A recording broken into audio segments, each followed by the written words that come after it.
नमस्कार मंडळी, श्री स्वामी समर्थ. तर तुम्हा सर्वांना पण हाच प्रश्न पडतो का? 3 ते 5 या सुमारास तुम्हालाही जाग येते. हे असं वारंवार घडत आहे. 3 ते 5 या सुमारासच पहाटे तुम्हाला जाग येत आहे.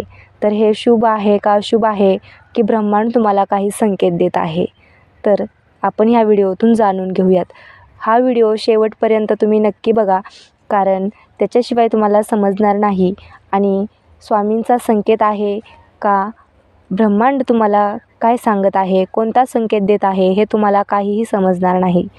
त्याच्यामुळे व्हिडिओ शेवटपर्यंत बघा आणि आपल्या स्वामींचा कमेंटमध्ये जयघोष करायला विसरूच नका. तर मी तुम्हाला सांगणार आहे, आपण बघा ना, कधी एखादं चुकूनही लहान मूल म्हणतं बघा, की हे असं मम्मा झालं आहे, आई हे असं झालं आहे, बाबा ते तसं झालं आहे, असं होणार आहे, असं झालं तर. असे बरेच लहान मुलं बघा खेळता खेळता बोलून जातात आणि आपण म्हणतो काय, लहान आहे ते, त्याला काय समजत नाही. आणि 2-4 दिवसांनी नेमकी ते तशीच घटना घडती. मग हा कुणी संकेत दिलेला आहे का? बाबा आपल्याला कधी वाटतं का आपण त्याचं ऐकलं नाही, आपण टाळून दिलं. पण कधी कधी बघा 3 ते 5 या सुमारास सगळेच म्हणतात पहाटे पहाटे बाबा अभ्यास कर. अभ्यास केल्यावरती लक्षात राहतो, कारण ही वेळ योग्य आहे, असं बरेच तुम्ही ऐकलं असेल. आणि तुम्ही सांगतही असाल लहान मुलांना म्हणा, अभ्यास कर म्हणा, असं बरंच म्हणत असतील. आणि काही लोक उठून 3 ते 5 या दरम्यान 3 वाजता उठून 4 वाजता उठून, बघा ना, बरेच लोक अलार्म लावून सुद्धा उठतात 3 वाजता 4 वाजता आणि त्यांना जे योग्य वाटतं ते करतात. कोण योगा करतं, कोण अभ्यास करतं, कोण जप करतं, कोण पूजा करतं. म्हणजे ती पॉझिटिव्ह ऊर्जा जी असते ती 3 ते 5 या सुमारास भेटते. उलटं तुम्हाला 3 ते 5 या सुमारास जर जाग येत असेल तर ते खूपच छान आहे. खूपच पॉझिटिव्हिटी येणारा तो क्षण वेळ आहे. त्याच्यामुळे पहाटेची वेळ ही कायम चांगली मानली जाते. आणि 3 ते 5 या सुमारास जाग येण्याचं कारण अचानक दचकून उठणे. दचकून उठल्यावरती म्हणजे असं एकदा झालं, दोनदा झालं, तिसऱ्याही दिवशी तसंच. नेमके तुम्ही बघत असाल फोनमध्ये किती वाजलेत, नेमके 3 ते 5च्या सुमारास काहीतरी वाजलेले असते. 4, 4:30, 3:30, 3:45 असे वाजलेलेच असतात 3 ते 5च्या सुमारास.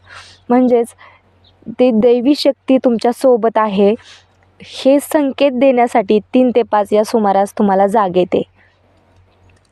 आणि खूप चांगलं आणि शुभ मानलं जातं. या क्षणी, यावेळी तुम्ही उठलात, तुम्हाला जर जाग आली तर तुम्ही झोपायची चूक करू नका. त्यावेळी कमीत कमी तुम्ही 10 मिनिट श्री स्वामी समर्थांचा जप करा.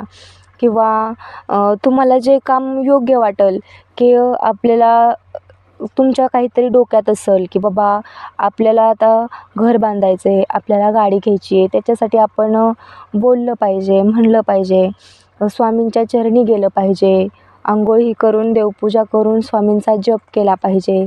भले तुम्हाला पहिल्यांदा आळस येईल, पण तुम्ही स्वामींचा जर जप केला ह्या 3 ते 5 या सुमारास, इतकी शांतता असते बघा ना.